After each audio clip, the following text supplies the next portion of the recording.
Welcome back. Today we're talking about tips for working with a contractor. Everything you need to know to manage that relationship and help execute your project. Number one, give yourself lots of time for planning. If you're thinking you're gonna start construction in summer, back yourself up 6 months and then start thinking about it. Start thinking about who's gonna do it, what the scope of the project is, what the timeline is, and really start getting all of your ducks in a row at least 6 months in advance. The reality is any good contractor books up. They're not available to start immediately. And also there's a bunch of things you need to do to get yourself organized before the contractor starts any work. Or frankly, before the contractor even starts quoting. The first thing you really need to do is figure out what is the scope? What's the work we're doing? What exactly are all the steps and all the elements that need to be done? So if you're renovating a bathroom, are you replacing the floor tile and the wall tile? Are you replacing the tub? All of these things need to be considered and thought out months in advance. I would even say that these things should be thought out before you even speak to a contractor. Without having a drawing and a detailed scope, you really can't even compare quotes because you don't know what is included in both quotes and you're not clear, are 6 pot lights in one, are 20 pot lights in another, and how do you make sure that you're comparing the same thing? So how do you make sure that you're getting the most value? And most importantly, if you don't have drawings and you don't have accurate pricing, how do you plan your budget? How do you really know what you're gonna spend? Does that make sense to you?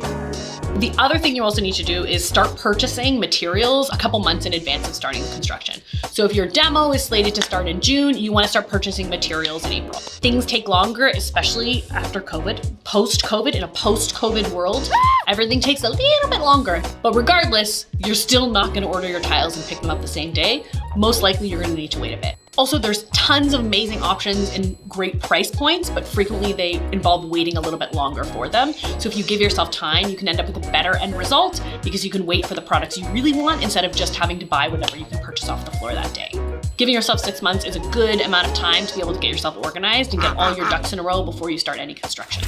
Never start construction without a detailed plan of what the end result is gonna look like. That just results in a big mess. Never take down a wall before you're sure what you're gonna replace that wall with. Just a little tip. The next tip is prepare yourself for the realities of a renovation. I feel like everyone's watching HGTV shows a lot, and you know how there's always like big problems that need to be solved. The big question is, what do you think about the fireplace? You guys are gonna be fixing that in a little bit. That will happen. The reality is that when you're dealing with renovating, especially in an older home, which is the bulk of the work that we do, there are always gonna be things that are a little bit unexpected. Before we remove drywall and before we take down walls, we're making assumptions about what we're gonna find inside that wall, and sometimes we're wrong. So we have to adjust. And a large part of our job is problem solving and being involved in the full construction process so that we can help solve all the problems that are going to arise. Roll with the punches and be flexible and problem solve. If you're doing that on your own, give yourself permission to be annoyed for 10 seconds about it and then problem solve. You can't be in the mentality that everything is a huge issue and you can't be running around like a chicken with your head cut off when these things come up, because they will come up, but it's gonna be fine. Another thing I would say in these scenarios that I think is really important is rely on your trades. If your tile guy is like, I can't tile this the way you've drawn it or the way you're specifying, ask him or her what they think. These trades are experts. They're only involved in that one thing. So you really want to trust your trades and lean on them. There's nothing that an expert likes more than when a client says to them, what do you think I should do? You're going into this with a plan, and your plan might not be 100% possible, but be open to other people's input, like your trades and your contractor, and be open to pivoting to a better solution, because at the end of the day, you're not always right. I'm not always right. Nobody is, but we're all on the same team and we're all working together for the same goal. It's really important for everyone to feel valued on a job site. Our first step is never whose fault is this, it's always how do we solve the problem. So it not only creates a great relationship with your trades, but also you're getting the best advice. Instead of them feeling like they should just do what you say, they feel comfortable putting forth suggestions that you might not have thought of because this isn't your expertise. Rely on your trades. Everyone wants to be heard. Fact. So the next tip is move out. I can't say this enough. Move out. You cannot live in your house when you're renovating. We've heard so many times from clients, I'm just gonna live in the basement, or I'm just gonna live in this one room that only needs paint and flooring. If you live in the house during the renovation, it's gonna take longer, it's gonna cost more, it's going to be so messy, and by the end of it, you're gonna be so frustrated that it's gonna be really hard for you to be excited about the end product because all you can think about is how hard it was to get there. Living in a renovation is not easy. We can put up all of the protection in the world. We can plastic off every room. At the end of every day, there will be a thin coating of drywall dust on your sheets. There will be a thin coating of dust over your toilet. Everything in your kitchen. It's pretty much impossible to live in a construction site, especially with young children.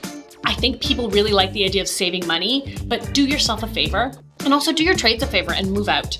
I would consider rent or somewhere to live as part of your budget from the beginning. Figure out what that's going to cost you and back that out of your construction budget so that you know that you had that set aside. At the end of the day, it's going to be a much more successful project for everyone involved if you're not living there. In Toronto, where we live, our trades like to miss traffic and start really early. Some of our guys like to be on site at 6 a.m.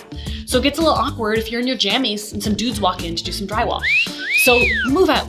Also, at the end of every day, they're gonna have to clean for at least an hour, put all the tools away, make sure everything is safe for you to be on site, and that's gonna slow progress down. And slower progress equals more money. The longer it takes them to finish the job, things are gonna get more costly. On most of our job sites and with trades, the timing is flexible. You know, they're going to like 3 or 4 sites a day. So they don't know that they're gonna be there at 10:05. They're gonna say, I'm gonna come sometime in the afternoon. So it's impossible for them to have a specific time, especially with Toronto traffic. Who are these people calling? I've also expressed this frustration with like delivery people. They're like, why can't you tell me exactly when you're coming? The reality is it's really hard to do that. And to be the most efficient in the day, there needs to be a bit of flexibility there. So we manage all that stuff when you're not living there, but if clients have moved in or homeowners have moved back into the house, anyone coming to your place needs to be approved in advance. So it gets really tricky and things will be a lot more drawn out. So I really recommend staying out as long as you can. You're gonna get a better result, there's gonna be an intense clean at the end, and then you're gonna move into a finished clean space. Isn't that what we all want? So save yourself some time and energy and move out. Move out, take a hike. Okay, my last tip. I mean, it's shocking that I haven't said this earlier. Hire a designer. People really only renovate a couple times in their lives. We renovate all the time.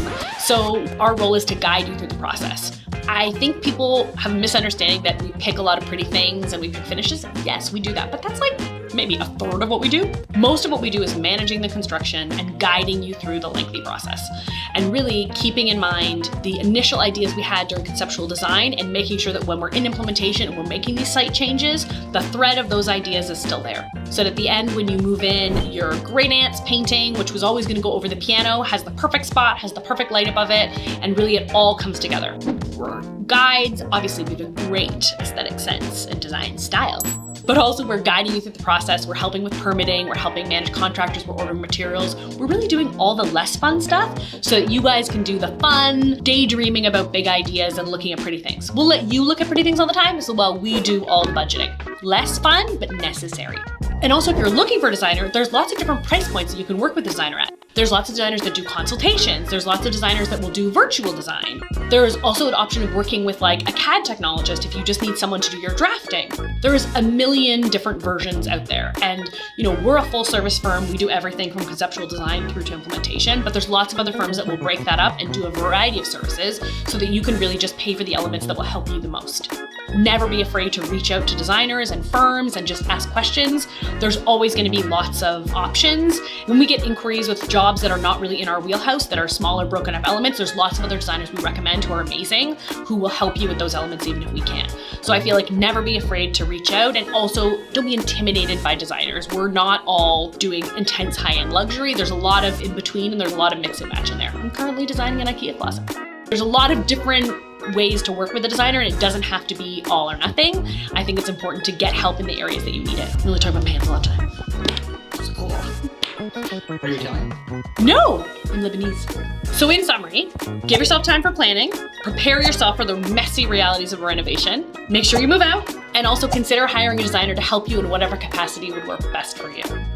Thanks so much for checking out our video, and if you like this kind of information, make sure to subscribe and click that notifications bell to know when we post another video. Who knows when that will be? Surprise twist. I don't know, but I do know. Beautiful. I went a little woo at the end there.